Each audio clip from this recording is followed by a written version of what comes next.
So first is Mary Lou Alexander, who I had the pleasure of meeting this year, and her work.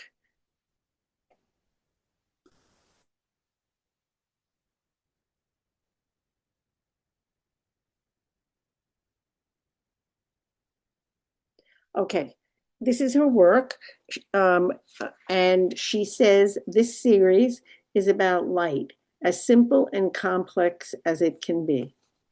And here's the first piece and the second piece. Okay, this is Sheila Benedis, and her work is coming. Her work, she says, now in my collages, the ritual of drawing with scissors gives meaning to my life. This repetitive action allows me to connect with the organic shapes of nature and express my feelings. I cut shapes out of handmade paper to create energetic movement. Collage connects me to myself and the world. And here is our very own Elizabeth Berger, and her piece is called Confluence. And she says, Confluence, I love a curve. These gentle paths are made from the summer kimono yukata scraps I received from a friend. This is Esther Bornamisa, and she has one slide to show us. And it's obviously an installation piece. This she says is inspired by the familiar map marker. You are here. This work explores the instability of physical, mental, and social points of reference. As the viewer moves, layers rearrange and red dots emerge and disappear. What remains are only traces, memory imprints, suggesting that there was once a point.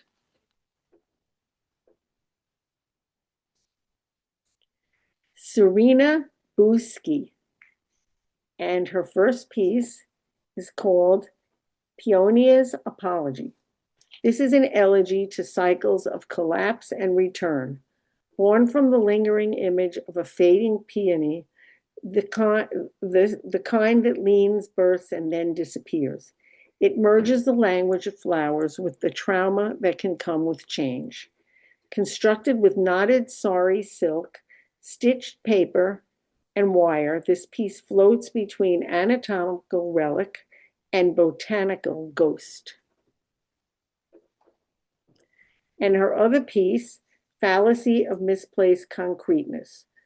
A mandala made from sari silk, handmade lace, mirrors, and cords, reflecting Alfred North Whitehead's idea that fixed forms are illusions. Mirrors fragment perception while torn silk is reclaimed as a new language.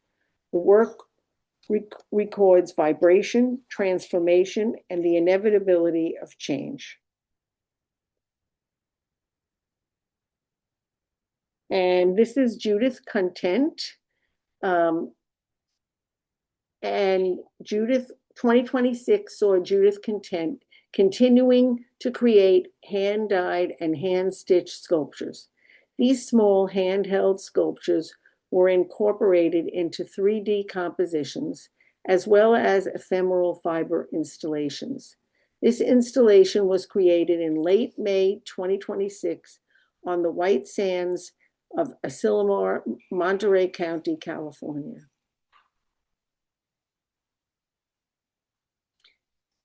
Rima Day. I have been hand stitching the vein-like structure for the last 5 years on fabric books, corsets, and so on. First slide.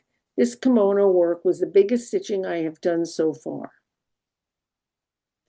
Second slide. The small pouches called omamori are pouches for good luck charms in Japan. Recently, I have been inspired by the Japanese tradition for some reason.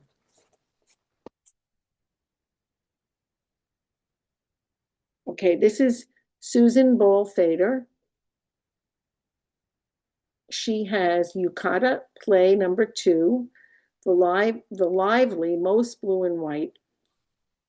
blue and white fabrics in this quilt are sample scraps of now vintage hand stenciled Japanese summer kimono cottons.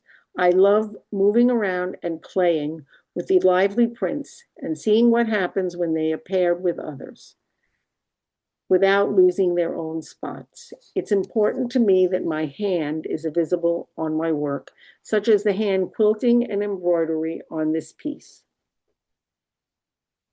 And her other piece, Dressmaker's Blues Duet, when I am immersed in the creative process, I connect with and learn to trust my inner voice. It is a space of refuge where everything else drops away, including time.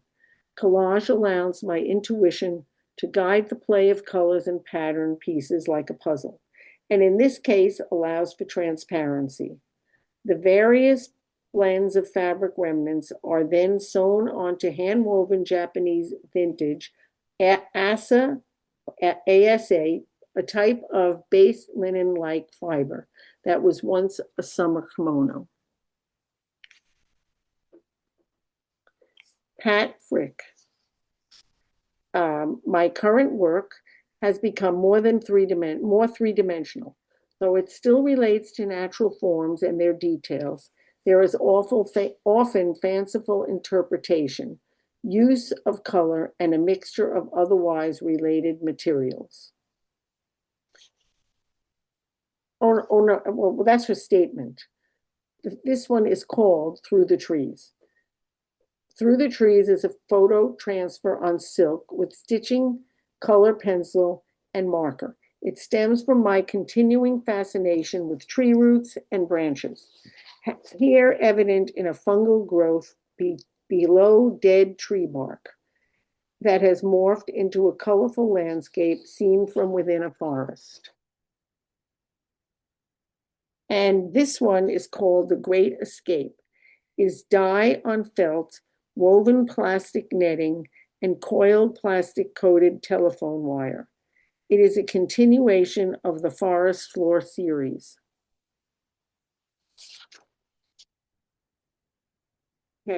Mary Hermanson. I create kaleidoscope fiber art by I create kaleidoscope fiber art design by using the techniques I learned from my mentor, Paula Nadelstern, my experiences as an art educator, and my passion for sewing and quilting. As I work with various pieces of fabric, new combinations and contrasts appear, and this leads me to other colors and combinations that I had not anticipated. Visual surprise is an important element when making art. This is Eileen Hoffman and her dog. My textile paintings and sculptural installations intertwine storytelling with textile traditions and gendered histories. I layer pattern, imagery, and text on clear vinyl, stitching them together with a barbed red line that serves as both a seam and expression of defiance.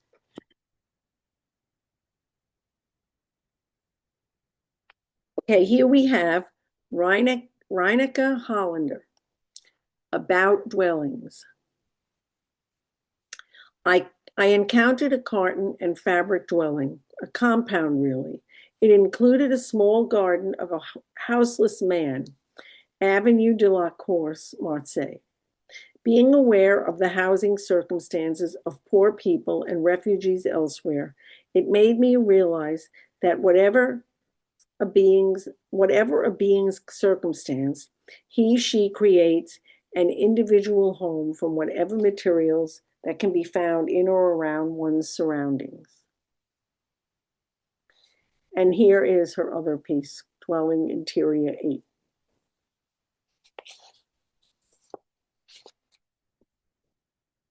This is Diane Rico, and she has a statement. She says, organza and fiber reactive and fiber active dyes continue to be my media of choice for dimensional work. Running the organza through the serger provides a flexible sculptural element that I love. My goal is to create three-dimensional works that do not require a crate for shipping or storage. And here is Nancy Koningsberg, who is working away in her studio. And her first piece is called Housed Houses. Koningsberg wire houses in black, copper, gold evoke both shelter and exposure, speaking to the vulnerability of domestic life under political strain. Their open lattice and nested forms suggest the fragility of home, where lives remain interwoven and resilient, even as larger structures of security begin to fray. The exposed grid and interiors suggest how private spaces are never sealed off, but remain entangled with broader systems of power, tension, and resilience. And this piece is called Broadway Night. For the past 20 years, my work has been concerned with interlocking lines and the spaces they form. I create a sense of weightlessness and luminescence by the manipulation of narrow gauge industrial wire. I am exploring the contradiction between metal elements known for their strength and durability and the delicacy of the textiles created.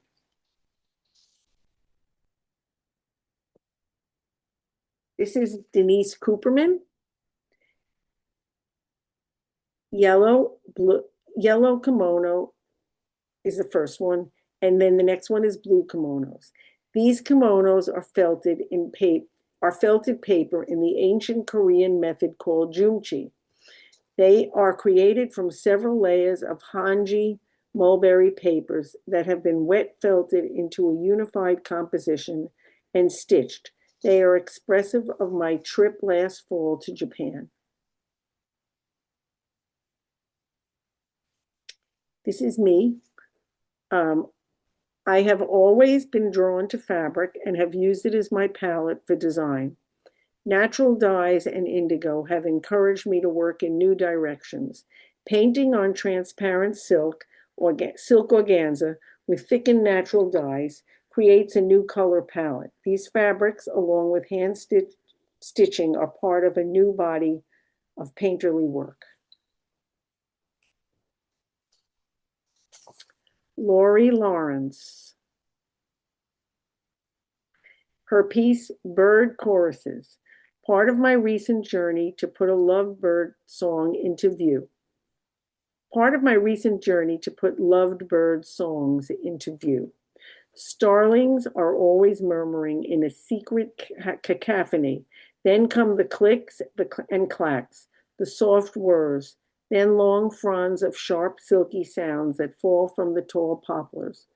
The wren's songs are a marvel, and they arrived a few years ago.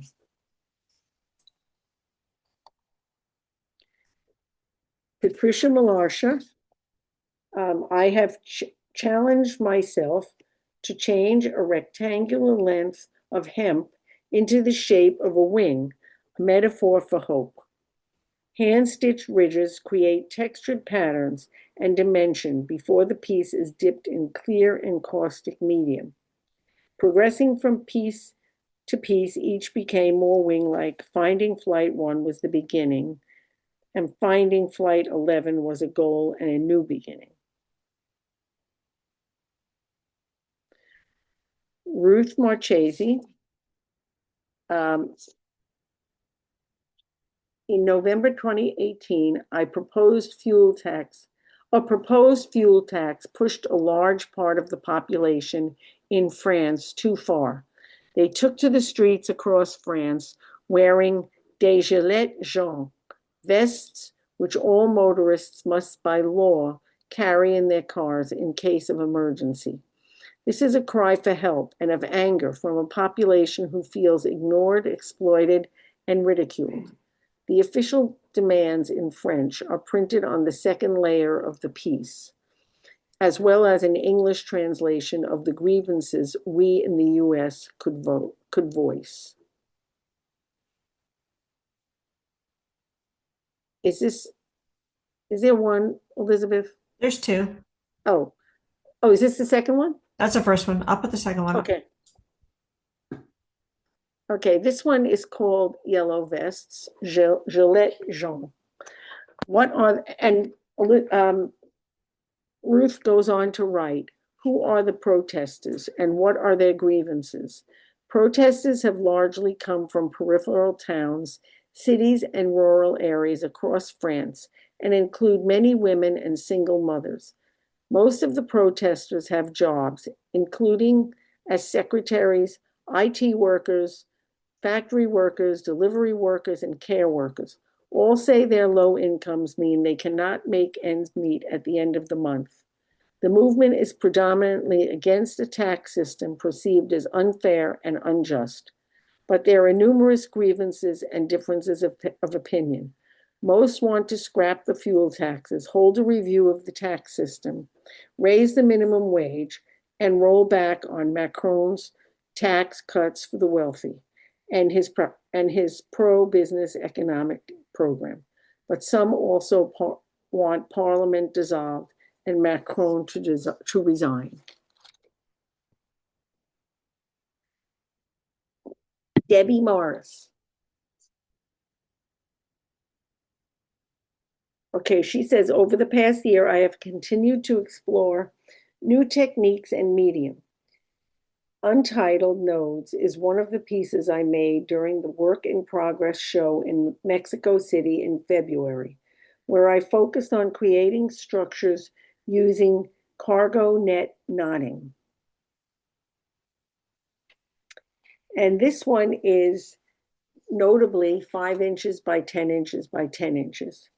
Come, Let's to Bed was a work created specifically for an exhibition with the Monira Foundation entitled Open Books, Altered. For this work, I spun children's books into yarn, wove it to make the bedding, and laser cut the book covers to create a bed.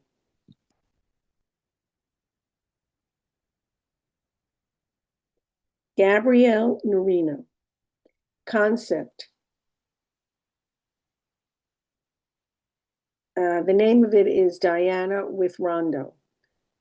Concept, inspired by Cusco paintings of the Virgin spinning as an Inca nusta. This series reclaims gold as fiber rather than wealth.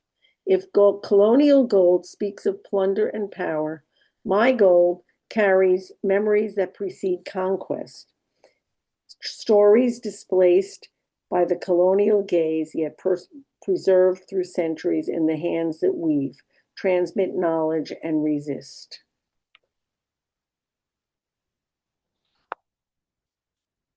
Okay, Wen Redmond, continuing the conversation, digital mixed media. She says, I create and the piece responds. A dialogue is started until the piece is finished. Each work becomes an obsession. Time is condensed, becomes almost irrelevant. I don't keep hours. I work all the time. To say how long any one piece takes is very difficult. The simple mechanics of a piece can take several months, but the conception, the idea, is very hard to capture. It is the germ, the heart of the process. Lightweight molding paste applied to interfacing substrate, textured, digitally prepared, and the artist's printed, quilted with text throughout, cut into segments, edge painted, and resewn together. And this one is Time to Linger. I take myself out into the woods by the lake or ocean and have a conversation. It is my sanctuary. I puzzle out conundrums, art or life. I touch spirit there. Nature always provides. A dialogue is started. Time is condensed, becomes almost irrelevant. It is the germ, the heart of my art process. In a way, it's why I do it. This is Theda Sandiford, built upon wooden spatulas that have lived in my kitchen for years. I combine them with bone, selenite, beads, rhinestone, and hand-wrapped and knotted yarn. A worn utensil transitions from utility to memory, from object to artifact. This series explores how materials can hold personal histories, connecting domestic rituals, ancestral memory, and acts of renewal. Larry Schulte. My work is about creating, this is 2025. My work is about creating structure, order. The weave structure and widths of the strips is based on the Fibonacci sequence, which is found in the structure of nature in everything that is spiral, pine cones, seashells, etc. In the past year, my work has moved toward an allusion to landscape, as well as incorporating this mathematical structure of nature. Ileana Soto.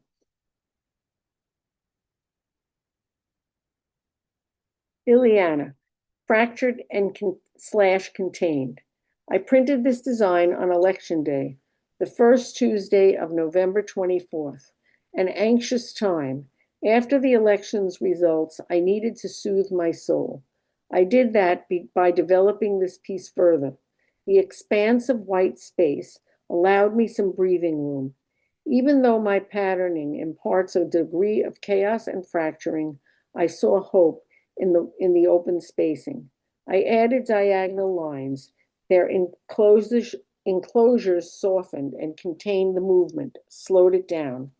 I thought, yes, if we practice containing ourselves inside and the chaos outside, aka resistance, we'll make it through this time. I believe this current period is helping us to recognize the cracks in our system and will give us the courage to make our country stronger.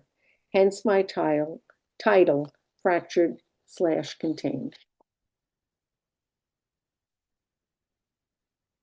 Okay, this is Naomi Tarantal. My textile practice has been on hold since the start of COVID, when I began a series of drawings as a way of processing the pandemic.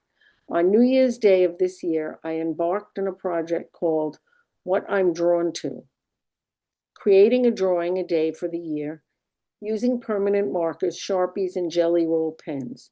My inspiration mostly comes from deep music listening, art looking, and travel, coalescing into whatever my imagination conjures in the moment on each day. Many of my drawings possess textile-like qualities, and I plan to print some of them on silk. I included month and day of drawings since each day's drawing relates to that specific day's experience and would be meaningless if I had only listed the year. Katie Truck. Katie Truck says, this one is Body Autonomy. Piece 1. This series explores voice, resistance, and visibility in a climate dominated by a negative political and media rhetoric, using pantyhose, a material tied to femininity, constraint, and societal expectation as the medium to transfer fragility into strength. And this one is Accountability, piece 2. Through stretching, tearing, and reassembling the material, the work reflects the struggle of a woman trying to be heard in a space that often silences or distorts her voice.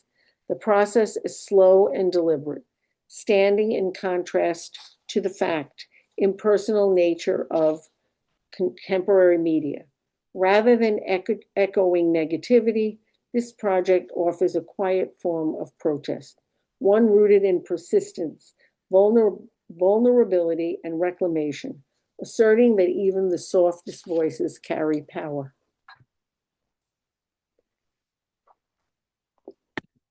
This one is by Anne Vollum, and this is portrait shows me at my recent solo exhibit at Brassworks Gallery in Montclair, New Jersey. Believe it or not, eco-dyed rescued fabric, lace, embroidery floss, Inktense pencils, beads, acrylic ink, sequins, and beads. This is the largest quilt I have made. It took 7 months to hand stitch. It doesn't have a size on it, but wait, there was one more, all buttoned up. Linen netting, vintage buttons, thread, and a wood base. When I'm not stitching, I like to experiment with sculptural forms. Ellen Weisford. Foiled baskets, gross grain ribbon core wrapped with linen, wooden bowls, copper nails, found objects. This series evolved in my continuing effort to make use of found and existing materials. After receiving a small collection of wooden bowls, I used them as bases for coiled baskets. While working, I realized I was most interested in the shadows created and made creative decisions with that in mind. There is a deliberate quirkiness in combining objects to create new artifacts. This is Joan B. Wheeler. The Grimke Sisters Speak Out is about two Quaker sisters in the early 1800s who fought against slavery, now showing in the Miami Fiber Triennial. Global Warming is a piece from my environmental series made from recycled dyed denim and embroidery. Cheryl Wu. Recent works are 3D sculptural forms that are displayed on the floor.